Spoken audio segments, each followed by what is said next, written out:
की मला तुम्ही एवढं मताधिक्य दिलं, 4 याला येस जवळपास 70 कोटीचे आहेत आणि ही 25 कोटी, म्हणजे 95 कोटी रुपये हे झाले. आणि मांडव्याला येणार आहे किमान आपल्याला 10 कोटीचा खर्च आहे.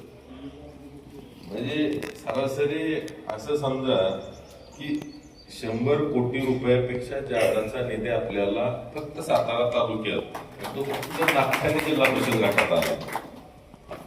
म्हणजे ही एक वर्षामध्ये जे तुम्ही दिलेलं मतदान आहे त्याला आपण न्याय देण्याचा या ठिकाणी प्रयत्न केला. पाण्यासाठी जवळपास 100 कोटी रुपये आले, पण आता नागठाणेच्याच मतदारसंघात आता पलीकडची गावं पण येतात, कोपर्डे, साई, तुकाईवाडी, त्याला सुद्धा आपण पुलाला 50 कोटी रुपये टाकले. म्हणजे एका वर्षात 150 कोटी रुपये त्या गटात आलेले आहेत, त्या जिल्हा परिषद गटात. ही जी काही शक्य झालं ते काय आपण दिलेलं जे काही मतदान आहे त्या माध्यमातून या ठिकाणी आपण